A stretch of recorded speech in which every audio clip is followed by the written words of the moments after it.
Welcome back, everyone. I think we can get started now. So in the discussion before the break, we learned about how the system of national accounts and related statistical frameworks are being taken forward, the process for doing so, how we might implement in official statistics these upcoming changes, and also how some might want to go further in some areas. And the development of statistical frameworks over time is, of course, very important because of the constant evolution of the structure of the economy and the broader context within that, which that sits. So it's with this in mind, this evolution in mind, that in the next hour and a bit, we're going to focus in on metrics for growth. And the idea here is to consider more specifically what we should be measuring in the interest of developing evidence-based policy solutions to support productivity growth at this time. Are we measuring the right economic concepts? And of course, the topic is clearly motivated by the stagnation in productivity growth observed in many advanced economies since the early 2000s. And in the UK, boosting economic growth, wealth creation has become a central focus of the new government formed over the summer. With us to discuss these measurement issues, we have, in the order that they'll speak, they're sitting in that order as well. First, we'll hear from Bart van Ark. Bart is Managing Director of the Productivity Institute. This is a Research Council-funded initiative in the UK. He's also Professor of Productivity Studies at the University of Manchester. And as many of you will know, Bart has been instrumental in developing productivity data assets like EU CLEMS, for example. And next up, we'll hear from Sonia Carrera. Sonia is an Assistant Deputy Director at the Office for National Statistics here in the UK, where she is leading on their public sector productivity review, and we'll hear more about that in a moment. Then we'll hear from Paul Schreier. I think until a couple of months ago, Paul was chief statistician at the OECD, and Paul has, of course, contributed very significantly to the development of productivity measurement, not least through the OECD Productivity Manual. And he will talk about some of the distributional and environmental issues in the context of growth. And then we have Anna Leach. Anna is Chief Economist at the Institute of Directors here in the UK. Previously, she led much of the data and statistics development at the Confederation of British Industry, so she'll provide a business perspective on the topic. Each of our panelists has about 10-12 minutes to make their intervention. Please, if you can save any questions that you might have for the Q&A that we'll have after they've spoken. Thank you very much. So, Bart, please.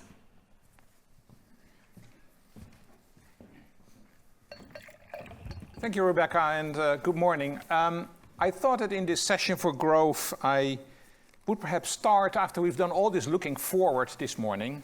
I thought I first start to look backward a little with the purpose to look forward and basically ask ourselves the question why in the current system of national accounts we are not fully exploiting the opportunities to properly measure growth, and particularly to properly measure productivity growth. So I think the purpose of my session, the title of my session is basically why are productivity statistics still the Achilles heel of the national accounts? Let's start with some facts. We all, of course, know about the slowdown in economic growth that we've been seeing over the last 15, 20 years, pretty much globally, including emerging markets. But in addition to that, we also have seen that productivity growth has become an increasingly large part, a bigger part of that slower growth. In other words, less economic growth and GDP growth is coming from growth in labor input, and more of the slower growth is actually coming from productivity growth. So in the past, productivity growth, labor productivity growth accounted for roughly, depending on the country, of course, from 2/3 to 3/4 of the total GDP growth. Today, in most countries, it's about 80 to 90% of growth is coming from productivity growth because we are basically increasing less and less labor input growth. So productivity is critical, a critical measure of economic performance, and it raises a lot of questions how, in this era of rapid technological change and digital technologies that we now all need to measure in our new system of national accounts, we don't see that productivity growth coming. To bring it home, literally home, a little bit more specifically here in the UK, if we would want to achieve the same GDP growth rates that we had in the last decade and a half, we would probably have to more than double labor productivity growth from a rather mediocre 0.5% that has been in the last decade. And TFP growth, which was pretty much flat in the last 10 to 15 years, would have to go up to about 0.5%. So those are actually, sound small, but are actually pretty large numbers. So most economic policymakers and statisticians and economists in this room and other academics understand all this and understand why it is important that we need to focus on productivity growth, because without that we would end up in a negative spiral of weak investment, of slow innovation, and of weakening living standards. But having said that, I think the awareness of the importance of productivity growth isn't necessarily there more broadly. Take business, for example, and hopefully Anna will say a little bit more about it in a minute. But despite all the work that we do as economists to measure productivity and even measure productivity at firm level, if you talk to the average business leader, they don't really care all that much about productivity. It certainly is not a key performance indicator. And if you talk to them about productivity, they would probably talk about drivers of productivity, like skills and innovation, all those kind of things. But it is, in many firms, not really a key metric in the way that we would like to see it. So I hope Anna will say a little bit more about that. But beyond business, if we just talk to sort of our normal citizens, if you talk to a citizen out on the street and say, do you think productivity is important? Most of them will say, well, I'm not so sure actually, because productivity is mostly associated with stress and with burnout and with disruption and with inequality, and it's bad for the environment and all that. So metrics are really important in order to tell a better narrative around why productivity is really going to matter in the future. Because without it, and given the weakening growth in labor supply, growth will increasingly depend on productivity, and we would not have the funding for private investment, for public funding, for services, for regional development, etc., etc. Now, the reality is, and I'll back that up in a minute, that official productivity statistics are still pretty sparse, especially productivity statistics that are properly aligned with the national accounts. And that's all the more surprising given the fact that we know how to do it, that the SNA pretty much provides all the tools to do it in order to do good productivity measurement. The OECD productivity and capital manuals, in which Paul has played a very important role, go back to 2001 and 2009 and are still the gold standard, inspired by all the work on growth accounting a la Jorgensen and others. Nick Olton, who's in the room with here today, last year published a great paper in the International Productivity Monitor, where he actually reviewed those manuals and basically came to the conclusions that all the recommendations there are still the right ones to take a look at. In contrast to the SNA, however, the productivity and capital manuals are not the rule of law. The manuals are just recommendations, but they make clear that much of the information for outputs and inputs to measure productivity is already in the system and quite often is already in the national accounts. So why are we not doing it? Well, there are, of course, some big challenges here to complete what is called a full production account in the national accounts. Notably, we need to have output price indexes at industry level for high technology industries and difficult to measure but economically important sectors like services. We need good measurements of hours that by industry that are internationally comparable, and are big issues with cross-classifications for specific characteristics of the workforce, such as gender and skills. We need to improve our measures of capital input, and notably we still lack up-to-date measures of age efficiency and age prime profiles. We need annual I/O tables, which are integrated with the national accounts, which also measure the role of energy, material, and services, which are important intermediate inputs. And related to that is the need for input price indices to carry out double deflation in order to get to a real measure of value added.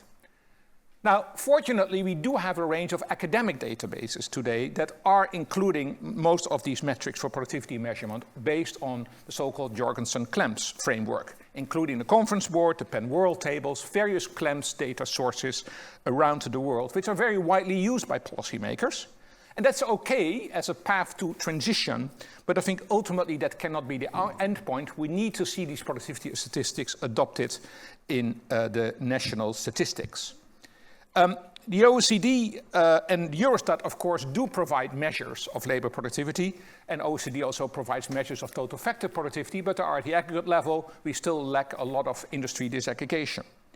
A recent survey by the OECD shows that only 12 countries in the OECD are able to do a complete production account, in contrast to the partial production account as it is currently in the national accounts. And you need that complete production account to do your productivity measures. Those are countries, and I hope I'm not missing anyone, include Australia, Canada, Denmark, Finland, Ireland, Italy, Mexico, Netherlands, New Zealand, Sweden, United Kingdom, and the United States. 12, but we got a lot more. Even here, though, most countries are providing those metrics at the level of two-digit industries, which is very aggregate. Or if they have three-digit measures, they quite often don't publish it for various reasons. And importantly, many of them, actually only all of them, I think, provide only value-added based claims measures, therefore ignoring the very important and significant role of intermediate inputs. And in about half the cases, we only have productivity statistics for the business sector and not for the public sector of the economy. The US is probably the most detailed multi-factor productivity account that has 63 industries, 170 categories of labor inputs, 100 types of capital, but also here in practice, the data are only made available at a much more aggregate level for outside use. So, why are we not doing better on productivity metrics across the board? Now, one answer would be that the measurement challenges are still very large and are daunting, but I'm not sure that's the main reason. The methods that are there to fill the gaps have been well established by the academic community, and with some efforts, these gaps can be filled. Of course, assumptions and imputations are needed, but let's be honest, the whole SNA hangs together on assumptions and proxies. As the 2001 Productivity Manual states, and I quote, "Desirable properties have to be assessed against the reality of data availability or the cost of producing statistics. Broad trends can often be discerned with tools that do not live up to full theoretical standards, as long as they are interpreted with the necessary caution." A second reason that we don't have productivity statistics is that a lot of national statistical offices do not have sufficient research resources to do this work. And again, I think that is a fair point. We have seen a lot of national statistical agencies who say, we'd like to do this, we just don't have the resources at the moment to do it. But I think that really brings us to the third answer to this question, and that I think that productivity measures in their current form are just not seen as that much of a priority, perhaps not as sexy as a metric, and therefore don't get higher on the agenda of national statistical institutes because the policymakers are not necessarily asking for it. But policy priorities are determined by a clearer articulation of the needs. And that's why I think in this session we should have a call to action on why productivity and growth statistics more in general really matter.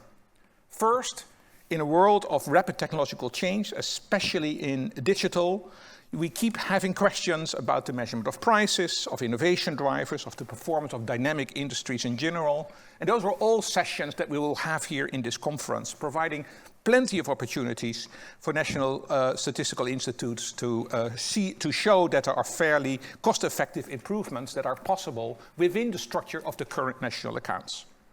Second, productivity is not just a measure for the private sector. It is a critical measure for the public sector. And as Sonia will explain next, the UK government has made very significant progress in terms of measuring public sector productivity. That's made it a big priority, and it has translated into a renewed effort recently by the ONS to improve the quality of measurements of productivity in the public sector. Third, there is a need to connect productivity, and now I'm actually making the link to the new SNA, to connect productivity to broader measures of welfare and well-being and the Beyond GDP program in general. At the end of the day, narrow measures of labor productivity and total factor productivity could be extended into a much broader measure on how we efficiently and effectively transform broader inputs, including intangibles and natural capital, but perhaps also some types of social capital, into broad-based outputs, including welfare and well-being. And Paul will shed a bit more light on that, I think. Finally, productivity measures are mostly produced at national level or international comparisons. But still, there is a lot of need for those kind of measures at sub-national level. whereas it is particular in the level of regions, or even more specifically metropolitan areas, where productive firms and sectors and public services are key drivers of well-being and living standards. This kind of work provides the insights helping us to strengthen the narrative around productivity, which I said is so important in order to raise the interest of policymakers to improve our measurement. Indeed, at the Productivity Institute, which I lead, that's what we're continuously trying to do here in the UK. And I think in the UK we do get a lot of attention for productivity, and the government is making it a key priority. But I think in many other countries across the OSCE, there's still quite a bit of complacency around the importance of those measures and needs significantly more attention.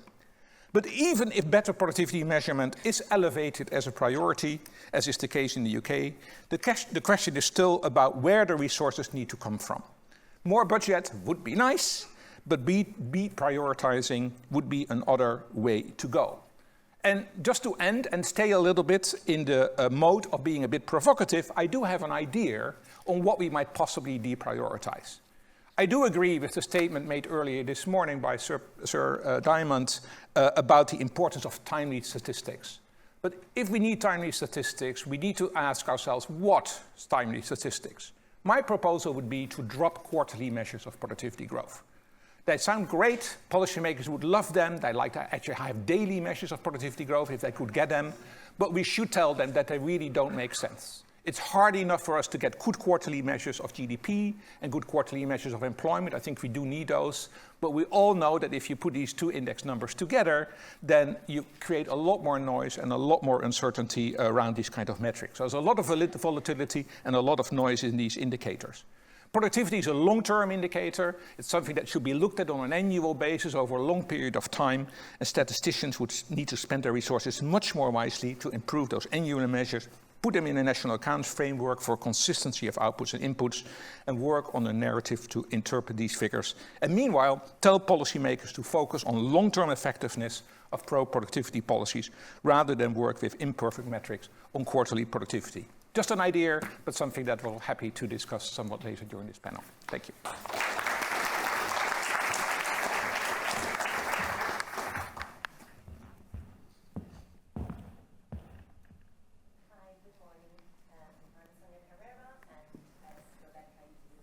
I'm working on the public sector productivity review at the Office for National Statistics.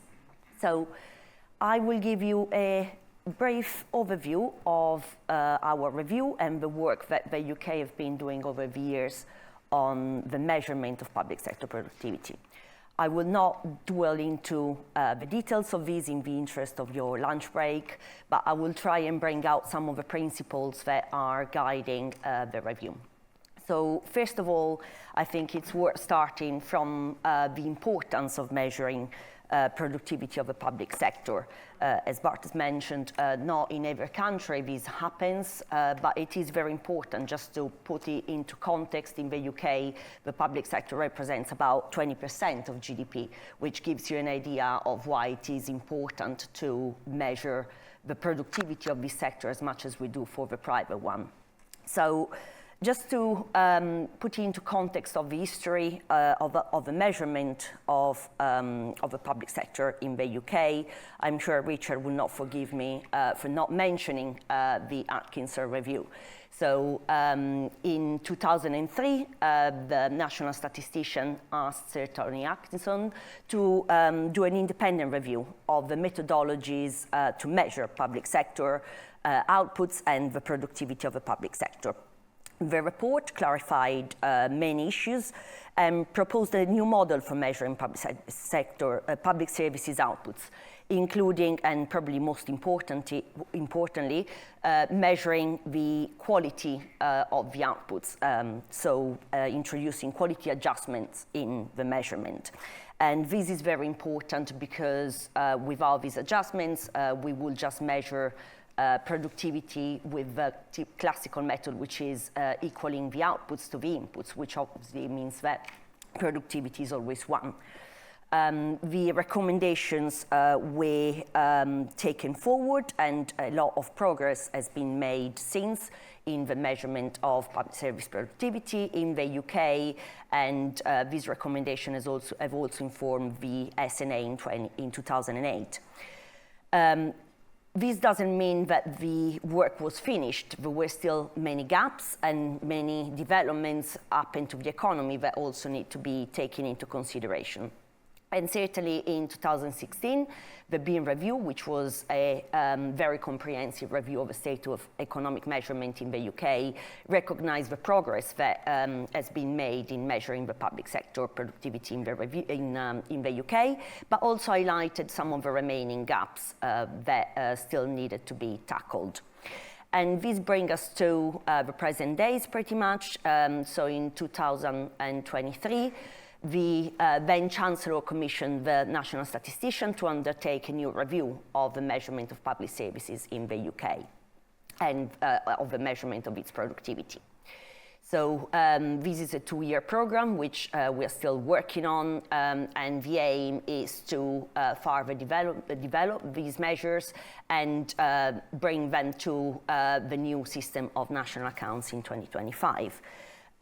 So just going into a little bit more detail of what the main principles of the review and our approach are. As I mentioned, based on the recommendation of Sir Atkinson in 2005, the main approach to measuring public sector productivity in the UK is one that introduces the contribution of quality. So we adjust for quality in measuring our outputs. And the remaining measurement is in line with the procedures of the national accounts. But we are not able as yet to bring quality adjustments into the measurement of productivity of the public sector in all the areas of the public sector. So in the chart on the right, you can see that there are areas where we are in a much better place and we're able to adjust for quality for a good extent of the measures. But there are areas, for example, defense and social security administrations, where we still don't have measurement of quality that we can use to adjust our outputs. So the measures is still based on the inputs equal outputs approach. The review is, as I mentioned, a 2-year project, and it is going to conclude and draw some recommendations and also some improvements to measuring productivity at the end of March in 2025. So we are just over halfway of the work. And depending on the state of measurement in different areas, we are focusing on improving measures in different parts. So, for example, in areas where there has been less development so far, we are still working on improving the inputs measures, and this is the case for defense, for example, and policing. These are particularly challenging areas because they're areas where the outputs are collective. So differently from areas such as education or health, where we can look at what is delivered for each pupil, for example, we can't really do that when it comes to defense, and also defining the outputs of defense itself is very difficult, and this is common to some areas, and policing is one of those where there is a deterrent effect part of what is delivered. So how do you measure the deterrent that defense could have on attacks potentially? There are areas where we are focusing, as well as on the inputs, also on the outputs, and policing is an example. And there are areas such as social security and social administration and public order and safety, where we are trying to better measure our outputs. And then quality adjustment is an area that so far we already have a good level of quality adjustments in healthcare and education. So we're looking at how we further improve this. And the pandemic certainly has been a driver and accelerator in some of this thinking. For example, thinking about education, probably those of you who have children have experienced the disruption that the pandemic brought to education and the changes that this brought to the way in which teachers were delivering what they deliver. So delivering classes online is certainly very different from delivering them face-to-face. And if we only had a standard approach to measuring productivity, we wouldn't have seen any change because teachers were still teaching and the number of children was still the same. But by introducing quality adjustments, we can take into account some of the differences that these have made, for example, on attainment. And we're also looking at ways in which we attribute this attainment to the different years when people have been in schools by apportioning different measures of this attainment, different weights to this attainment depending on which year of school people were attending. And this is an area where it would be very important to do more research, but it's also an area that is more advanced than others. So we need, in the context of limited resources, to consider the extent to which we bring this to perfection and the extent to which we focus on areas where the development so far has been much more limited. And as I said, defense and policing are one of these. We also have some more general development in our methodology. One is now casting, which is very important to try and bring some of these measures to be more up to date. So it's very important not only to have good measures, but also make sure that they reflect what is happening in society, if not exactly now, but in recent times. So trying to move from measures that perhaps refer to 2 or more years before, using now casting and new data sources, we're trying to make these measures more timely. We're also trying to understand how we can measure new services, and I mentioned tax administration so far, but we started some research to try and understand how we can quantify productivity in environmental services that the state provides. And we're also bringing in some new surveys, which I've been working thoroughly on, and which provide a wider context to be able to triangulate some of the measures of productivity for the public sector, to look at the extent to which they move in line with some of the drivers of productivity. So one is a survey that looks at time use in the public sector, which is obviously very important to understand inputs. We need to understand how time is spent, what are the kind of activities that those who work in the public sector spend their time on. And the other survey is one that looks at the management practices of in the public sector. So you might be familiar with the management and expectation survey that we carry out for the private sector. This is trying to bring some of the understanding of the drivers of productivity at a firm level in the public sector. So finally, I just want to go back to the topic of growth and the challenges which are not specific to the public sector but are common to trying to understand productivity and growth in the modern economy. So while certainly measuring productivity in the private sector, in the public sector has some inherent challenges, there are also some challenges that are taking all sectors of the economy in the modern economy to big changes. One of them is, for example, the challenges of measuring value of products that are delivered for free, which certainly is the case for the public sector, which has no market price, but is also true of digital products that people can access for free. Think about Google, for example. You don't pay to use that. So hopefully what we are doing in the public sector can provide a blueprint to try and understand how we can advance methods to measure products that are delivered free of charge. I mentioned the surveys that we have delivered, and hopefully this can improve the way we measure firm-level data and drivers of productivity, which could be used for the private sector as well. So we have a time use survey in the UK, which measures how people spend their time. But we don't really have a survey that measures how people spend their time at work, which is what we have developed in the public sector, which could be relevant for the private one as well.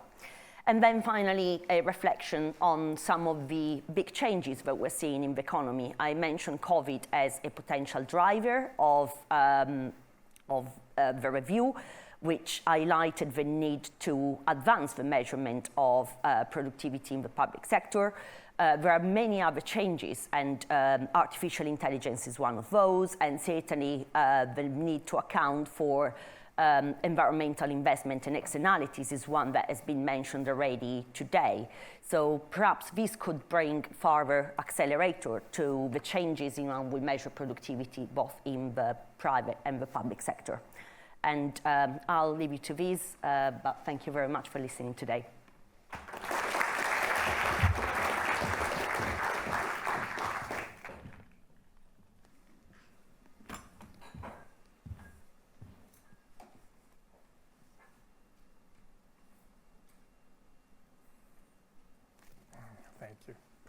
Thank you, Rebecca.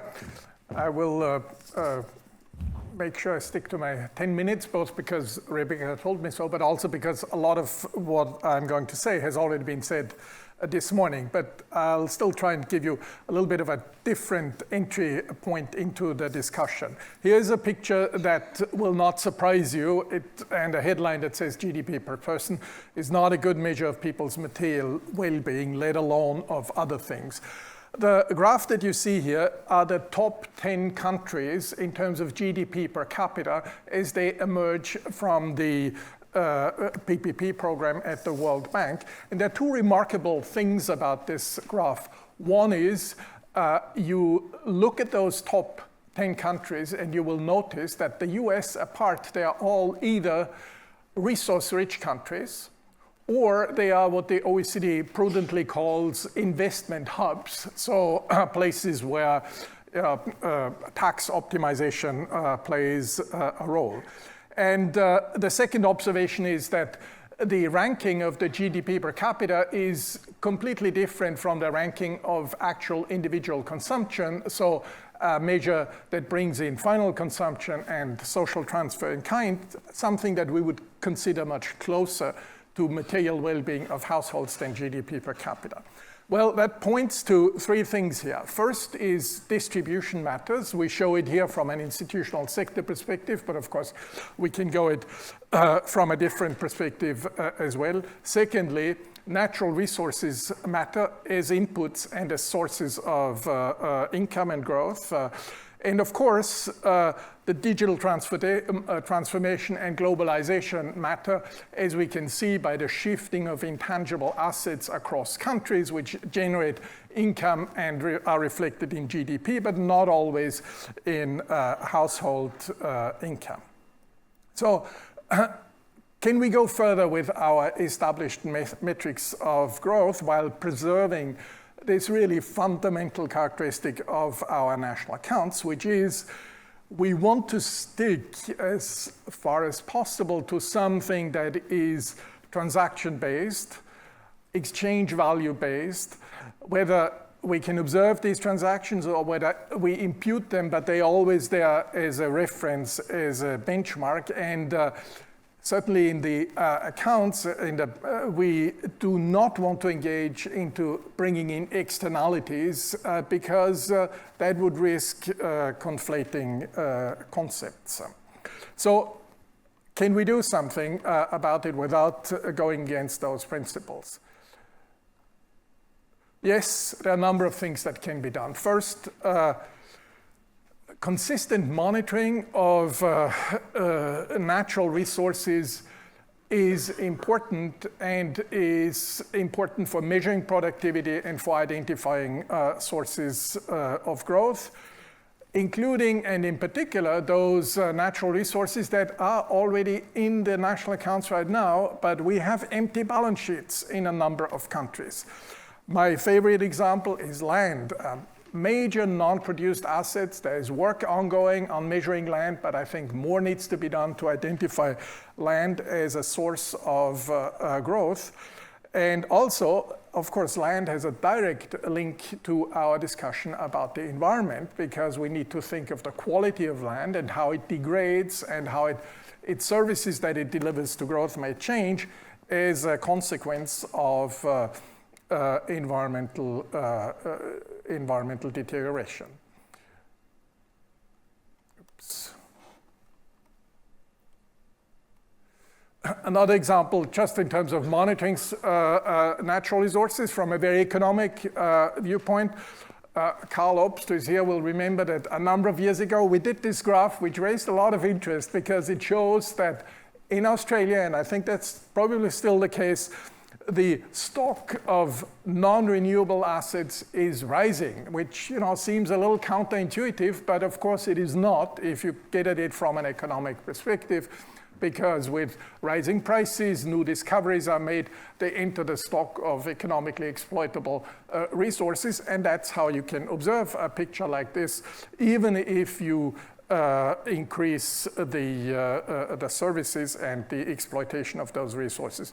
The second picture here I stole from a paper that will be presented in this conference on Norway's petroleum resources. Well, those are really important pieces of information for policy making that we can get out of the accounts if we fill our balance sheets. You will ask, okay, that's sort of economic resources, but what about greenhouse gas emissions? What about air, water pollution? The kind of things that we actually think of when we talk about the environment. And here my answer is a bit nuanced. I think expectations need to be managed in terms of what the SNA and the core accounts can do in this respect, and that was already said in this morning. A few years ago, there were a lot of debate about green GDP. And I think, it's not very clearly defined, but what we did observe was that a number of adjustments were made to GDP to pick up some of those things. It wasn't hugely successful because these adjustments were partially somewhat ad hoc. There was a lot of discussion about how to communicate on this, how to label it. There were parts of the environmental community who thought there was too little that came out in terms of signaling. Others found there was too much. So it wasn't conceptually clear, and I think this is one of the lessons that we can draw from the green GDP debate. What it was successful about from the very beginning was to show that we want to bring in natural resources into our accounting. There was a famous or very well-known study about forest resources in Indonesia. And that was, I think, goes back to 1980s or 90s. And it was a powerful image showing that a country like Indonesia really depends on forest resources, and that is something that we can deal with in our accounts, but it only confirms the point that I made before. More can be done also in monitoring, of course, the abatement costs of emissions, maybe in adjusting for some of the bads, but always from a producer perspective, so with marginal abatement costs as valuation.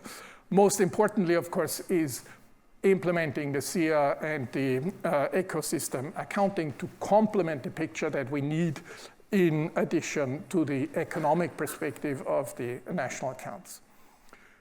The second piece of information that I drew from the initial graph was the importance of distribution. Again, this was already mentioned today.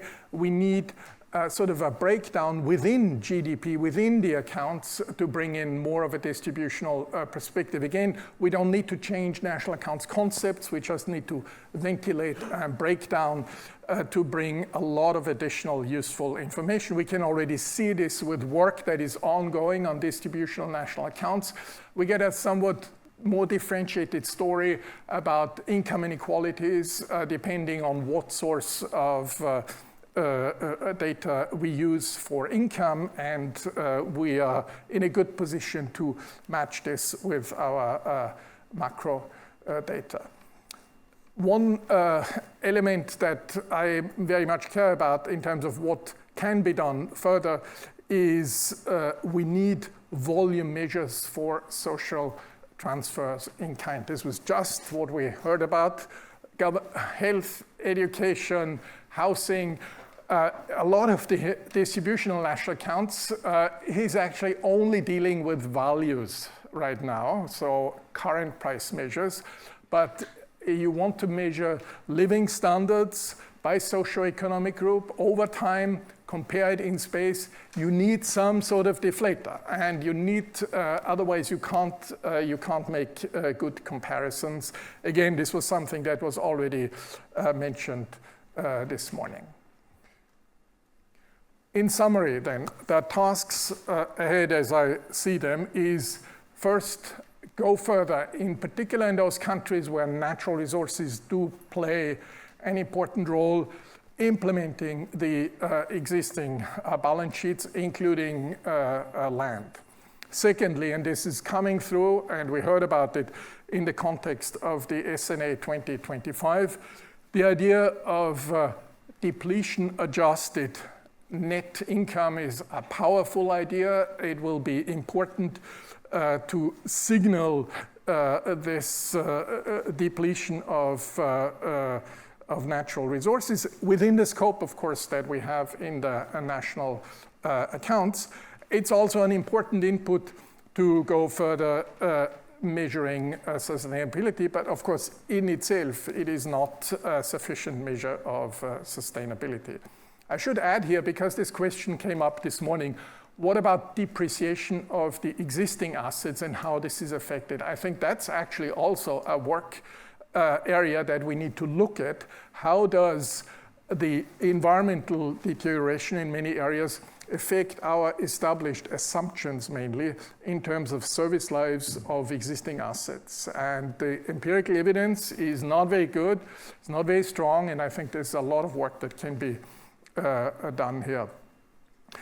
Continue the systematic breakdown of household accounts to bring in this distributional measure. Personally, I'm not a great fan of trying to bring in distribution to GDP as a whole, because I think things get very murky if we want to make assumptions about how do different socioeconomic groups benefit from, say, defense expenditure or other things. Once again, it's not only about current prices, that's a call to the national accountants, it's also about volume measures.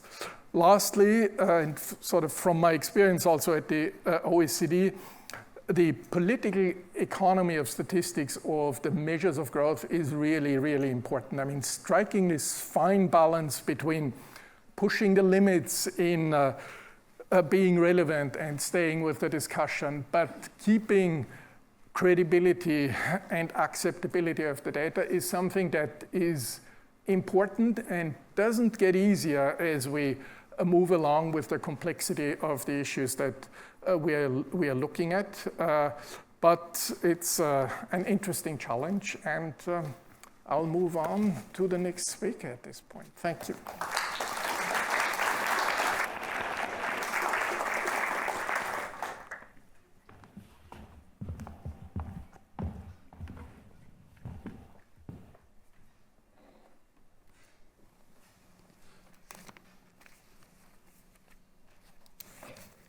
Good afternoon, everyone. It's lovely to be here in this somewhat daunting environment of all the great and the good in the international productivity space. So I'm here to bring a bit of a business on the ground perspective. So I'll talk a little bit to how businesses view productivity metrics, to some of the structural shifts which are contributing to overarching productivity management challenges from a business perspective, the metrics businesses themselves are using to supplement conventional national accounts measures of productivity, and then some conclusions. So what do businesses think of standard productivity metrics? Well, Bart spoke to this briefly earlier. Largely, I'm always struck by the fact that they get quite angry and often quite passionate about how useless they think conventional national accounts measures of productivity are. And then they go on to describe what really matters to productivity. And then I'm always left thinking, but everything you're talking about contributes to productivity. So I don't really, sometimes I'm always left feeling a bit confused about why they hate productivity measures so much. But ultimately, the challenges reflect some of the broader measurement difficulties that have been spoken about today at whole economy level, some pertaining to the way in which the world of work is changing swiftly, as are the products and services delivered, and success measures are struggling to keep up. So what are some of the divides that I've observed in the perceived usefulness of the productivity concept? So there's the delay factor, of course. National accounts measures are produced with a lag. Obviously, Bar suggested a longer lag would be even better. I think that makes sense, actually, for the interpretation of national accounts measures of productivity. There's countervailing conditions which present a challenge as well. There's a lot going on that can impact productivity measures which are nothing to do with productivity. Controlling and pricing for quality, of course, an ongoing challenge to keep up with, and definitions of investment.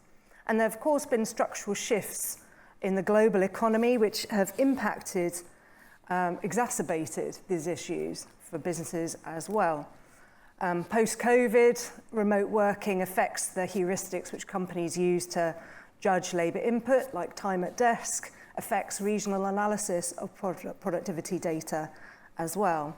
The sort of increasing prominence given to the role of Gen Z in the workforce, who are perceived to have strong preferences for working conditions and for business ethics, puts greater pressure on businesses to invest in the well-being of their workforce, and the outcome being, a happy, healthy worker is a productive one, of course.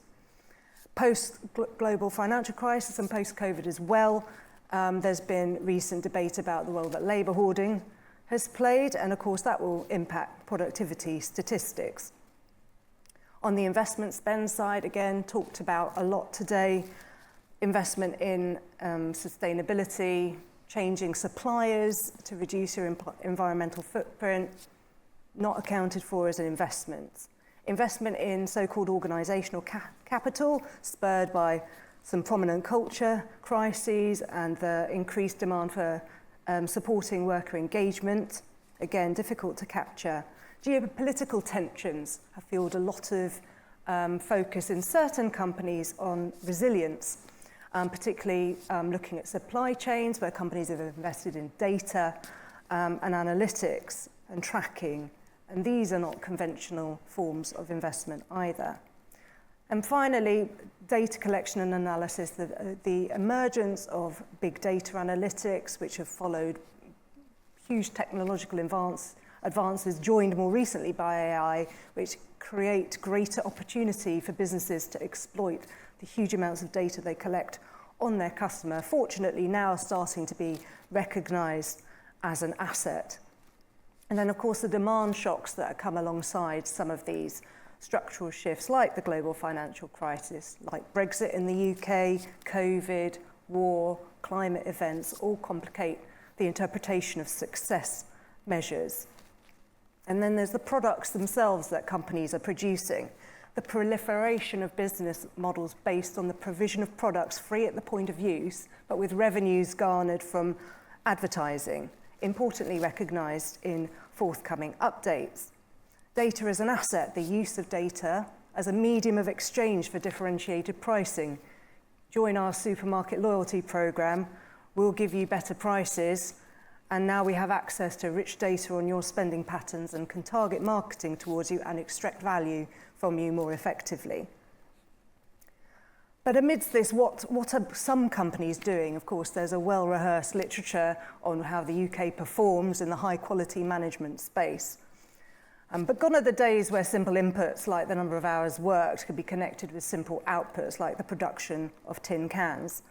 So with the capital available to workers increasing in sophistication and the complexity of products and services likewise increasing. The success metrics which companies track have likewise increased significantly in complexity, leading to this concept of organisational capital. First, you start with the outcomes versus outputs challenge, though outputs, as we know, much easier to measure than outcomes, but outcomes actually capture what matters to company performance. The downside is they are susceptible to influence by factors out of a person's control. So, for example, if I think of my own role, my outcomes are my role in driving the quality and value of my employer, which is the Institute of Directors and its brand, drawing directors into membership and onto our professional courses. But I don't work in membership sales, I don't deliver paid-for courses, and my work is largely not priced. So how do I separate out and quantify my individual contribution? I could be tracked on the number of outputs I produce, number of presentations given, blogs written, number of media appearances. But of course, they could all be terrible, but hopefully aren't. So productivity measures for me would be presentation satisfaction metrics or blog click-through rates or feedback. But they may be influenced by marketing mis-selling my presentation and attendees getting nothing out of the content, or failing to promote my blogs effectively or correctly positioning my work.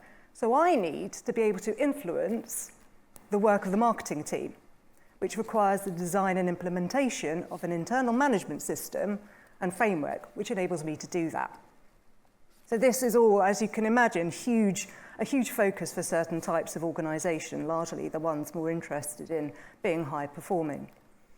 So what do companies invest in this space? Workforce management and reward, internal management systems and structures, CRMs. I don't know how much this audience have to do with CRM systems, customer, can't even remember the acronym, and I only just looked it up, but they're hideous things for trying to measure, to engage with customers. I have not worked with one which works well and isn't absolute torture. But on the workforce management and reward side, all about trying to have a happy, healthy workforce. It's so much more than salary and bonus now. The benefits packages which companies offer are huge. Employee perks, health and mental and physical health packages, promotion and training opportunities, flexible work policies, parental leave policies, season ticket loan availability, private medical insurance provision. And with Gen Z is often in the media nowadays. They care a lot about that, as indeed we all should, the culture, values and brand of the organisations that they work for.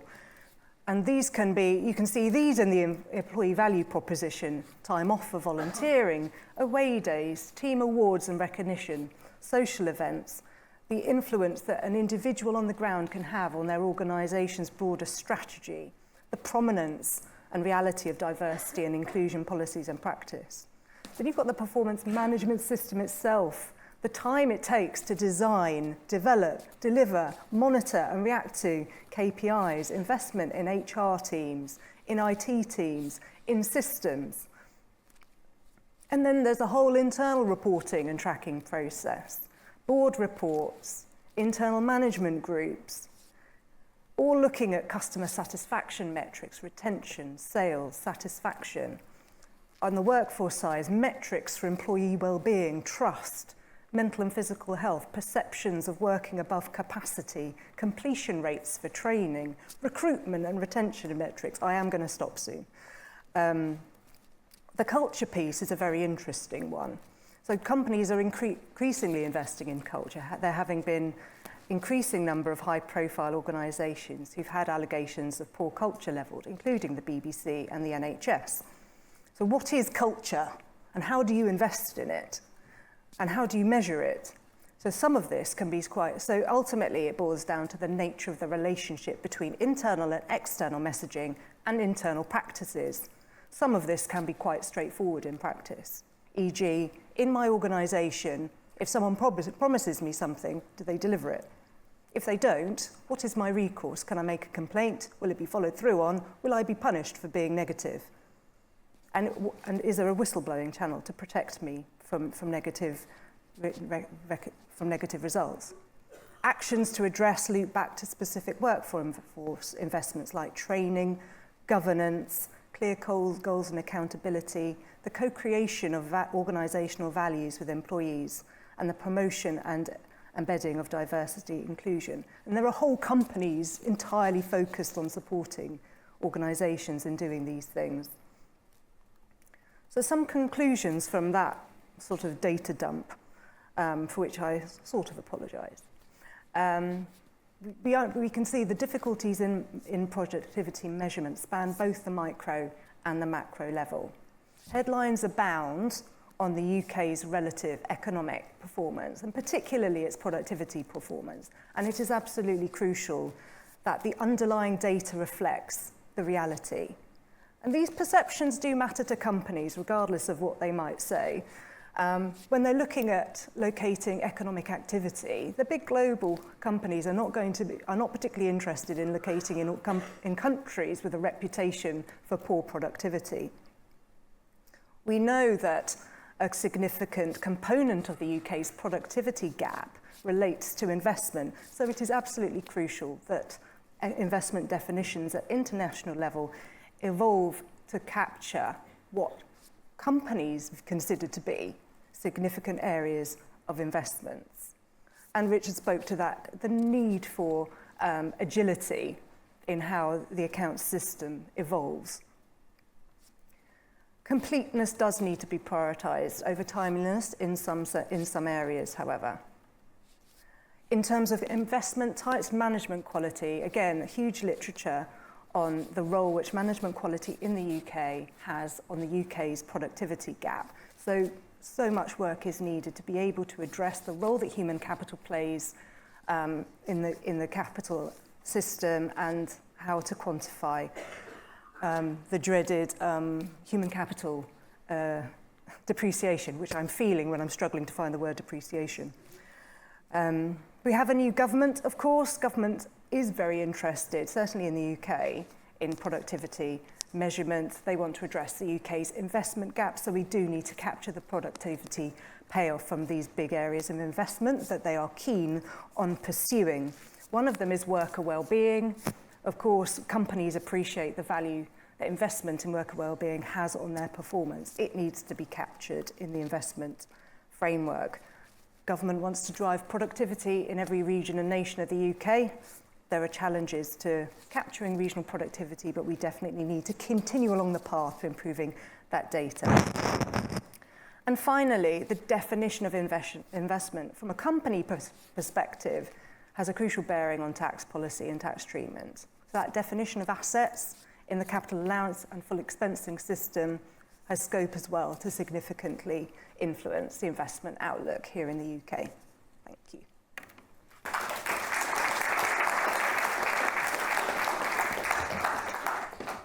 Thank you very much, Anna. So we now have a little bit of time for some questions. We have, of course, a very, very broad topic here. We've got many different perspectives on what the issues are.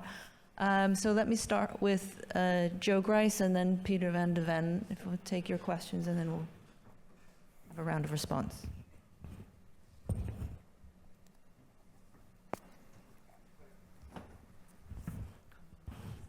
Thank you very much. Yes, it does come on when I speak. Thank you. Very good discussion, very broad discussion, as you said, Rebecca. I'd like to take up a point that Sonia made. I agreed with virtually everything Sonia said, but with one point which I think has implications actually for what a number of other people said, not least Anna at the end there. And that is, when you talk about the ways in which Atkinson and the Atkinson principles can be geared up and applied to other areas, the biggest area which I think you didn't talk about is actually quality in the private sector services, which is about 3.5 times as large as public sector services. We talk a lot about quality in public services, and I think that's absolutely right. But the agenda of quality change in private services is hardly heard. And yet it must be the case that over the time, the quality of services, personal services, hairdressing, business services, accountancy, legal services, all these things. Very little discussion and very little attention given to quality in these areas. They could be massive in relation to overall GDP. I think a lot of these, not all of the points Anna mentioned would be relevant, but some of those issues are about how you measure the output of these services and the quality with which they're provided. It would also mean, actually, that if this does have a material effect on GDP figures as a whole, it would have a material effect on our perceived productivity.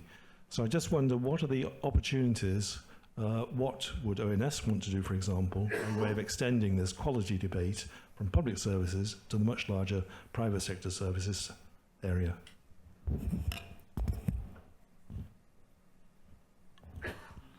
Thank you. Thanks for the excellent presentations. I liked it very much, and the broad array of issues that you addressed in the presentations. It reminded me of a Dutch cartoon, actually, the whole discussion. I won't say the names of these cartoonists, because then you will kick me out of the room, but they were discussing productivity of civil servants as compared to railway transport. And they agreed that civil servants were very productive because they leave always on time. So but jokes aside, I wanted to say that I think there's a lot more on productivity measurement in the new SNA. And there's more guidance on multi-factor productivity, for example, in addition to labor productivity. I think there's also more general guidance on volume measures, including non-market services and digital products, and how to measure the volume for that and prices. In addition, I would say important elements I've heard about is having more details on the inputs.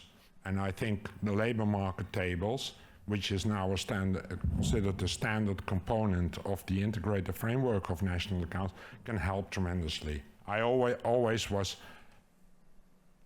astonished about that we have a lot of details on the input of intermediate consumption, and on labor input it was only 1 or 2 indicators. It was employees and self-employed. That was it.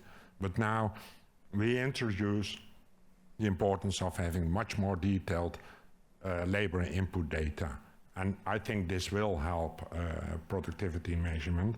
The same holds for data on capital services. We have also included that into the integrated framework.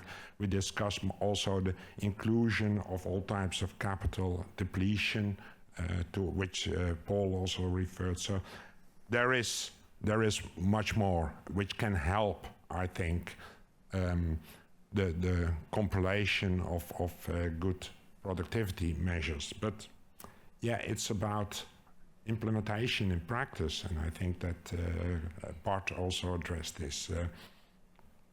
But not only implementation, but also in the case, for example, of volume measurement, which methodologies exactly to apply. How do you account for example, quality in the case of non-market services, but what Joe's also said, also in the case of market services? An incredibly difficult question.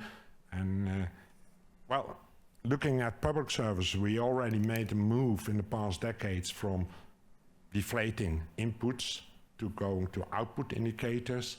That's still, yeah, it's a quantity indicator. And you may not include all the quality elements.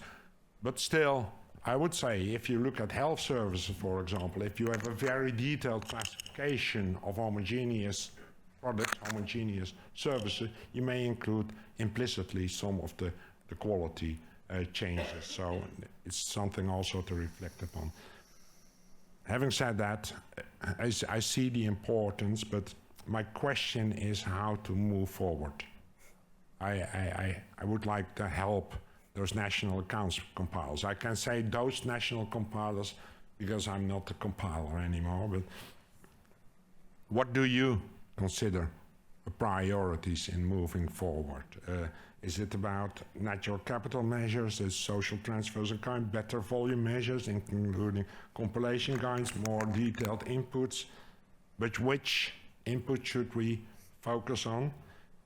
Simply, I ask this question because I don't want the national accounts compilers to be victim of some medieval type of torture where you take your body apart. So thank you. Thank you again, excellent presentations. Sorry for taking so much time. I think we'll take the third question here from Erwin, and then I can take a response in this order. There was a problem with the 2008 national accounts with the treatment of the government sector. Capital input was measured by depreciation, and so there was no opportunity cost of capital. And of course, government have a lot of buildings with land underneath them, and schools and hospitals have a lot of land. No cost at all was in the government sector for those that part of the national accounts. So I'm wondering if the 2025 national accounts have fixed that problem. Yes. Thank Yes. you. End of question. Okay, so we already have an answer there. So if you'd like to respond to those questions and reflections, Art. Sure. Yeah. So thanks. Also, great presentations, which I enjoyed listening to myself as well. But also really good comments. On the point on private services, I very strongly agree that I think once we've got a lot of the goods price measurement and quality measurement right, we failed to transform that program to private services. And I still remember when Jack Triplett and Barry Bosworth did all their work on price measurement, on productivity, on the services that identified that this was a key area to still address. And I think it's quite relevant to do this, because I think we can learn a lot from private sector measurement, where we have a lot more metrics, because private sector service companies collect massive amount of measures for what we can do in the public sector. So for example, if you think about measuring productivity in the police, look at the productivity of private security services. They don't do exactly the same job, but a lot of the tasks are quite comparable. Or if you look at the NHS or the National Health Service or the Public Health Service in any country, look at what private services, health services are doing, who are collecting a massive amount of data that we could potentially employ. So I think it's a really good suggestion that I think we could take forward. Peter is, as always, making a really lot of good comments. And I'm pleased to hear, and maybe I have to read those 1,000 pages that you have been writing or editing to see where we're making progress. My main point was that we haven't made enough progress on the existing national accounts. And your question at the end is exactly right, is what should we do and what should we prioritize? And I would say that, given the fact that we only have 12 countries at the moment that properly measure total effective productivity in national accounts framework, let's just start with the other, 36 or so OECD countries that are not doing it, because it can be done. It does take resources and implementation. It does take some research resources, which means also you have to decide some other things not to do. I do think in the longer term, the potential obviously is in extending the capital concept so that we can measure broader services from capital in order to get to this broader concept of living standards and well-being. But I think that's where I think the SNA 25 gives us the most opportunity to move that forward. Thank you. I think in relation to quality in the private sector, probably if we have to focus on something, I'd suggest focusing on those areas of the private sector where we can't use prices as a way to measure quality, because normally in a normal market you will take competition and prices as a measure of quality. So probably measuring quality of some of those free-to-use services, such as internet-related services and artificial intelligence and so on, can be one of the areas that we focus, and soon these will become very relevant to the public sector as well. Thinking about where to focus on implementation, obviously that will change very much depending on what country you're looking at. As Bart just said, there would be countries where you pretty much have to start from scratch, and countries where perhaps you're more looking at the fine-tuning. But I think probably thinking about those building blocks, such as human capital or unpaid labor, that are still not part of the accounts in most countries and are just starting now to be taken into consideration will be very important because they will reflect those changes in society which clearly must have a big impact on productivity. Just thinking about the fact that until probably 30 or 40 years ago, in many countries, including the UK, you would have had many families with one person working and one being at home, and now we have two that are working and balancing those elements of unpaid labor. Must have some impact on productivity, both in the paid and unpaid sectors, which probably are important to take into consideration. So just some thoughts there. Thank you. A couple of points. On the quality adjustment, I think it is really important to realize that, yes, this is a big issue for the publicly provided services, but it is just as much as an issue for the privately provided services in the same industries. I mean, the price statisticians are concerned with quality adjusting health services provided, whether these are provided by a private hospital or by a private doctor or by a public doctor. The observation is about some sort of transaction, but if the underlying act changes over time, you have exactly the same problem of quality adjusting this over time, whoever owns the operation. So I think there's not a big difference between private and public here. It's only such that in many countries, say health services or education are predominantly provided by the public sector. So we tend to think about them. But the private sector has a lot more data. They collect data much more systematically than many public sector. Well, yes, but I mean, if you think of health, there's a lot of data on health services, whoever provides them, precisely because the health administration wants to get a handle on cost, and you have as much information on public hospital as you have on private hospitals. So I think we are facing similar issues that are not so specific to public or private quality adjustment. Peter asked, what should one focus on?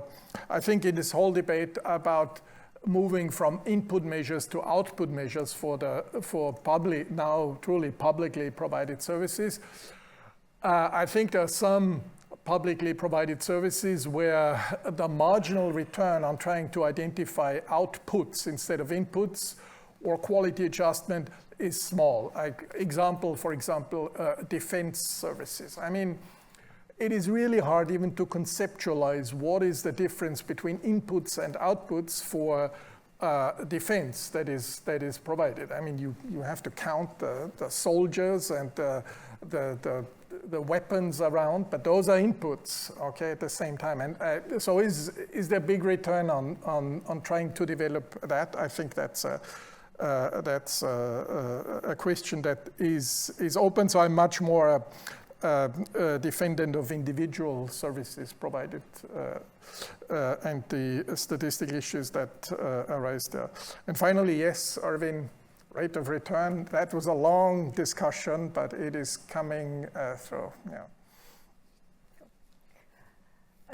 On the, I guess, takeaways between, or the translations between the private and the public sector, I mean, I agree with all the points made, including the debate about the complexities regarding how you can do read across from private to public sector. So yes, the public sector has a lot of data, but it's what you do with it that counts. So I do wonder what an assessment of the NHS's organisational capital would reveal in terms of what it actually does with the data that it collects and how it translates that into outcomes. In terms of priorities, I sort of keep going over in my head the sort of agility versus stability pros and cons. I think agility in the evolution of concepts is really important in sort of this rapidly changing world, but stability in the production of stats to get people away from being focused on day-to-day data volatility, which is a particular problem with productivity stats, which move in relation to a lot of things. I think getting that balance right is really important. And then otherwise, you know, I think everyone knows what the key themes to focus on in the productivity space in this day and age are. Natural capital, human capital, and technological capital. Very important to continue to maintain a high level of progress in agreeing concepts on an international level and integrating into unified accounting standards. Okay, thank you very much. I'm sure there's lots of more questions, but we've already taken 15 minutes of your lunch break. So lunch is going to be on the 8th floor. There's lifts to get there right out here, or elevators. But before you go, please join me in thanking the panelists for such an excellent job.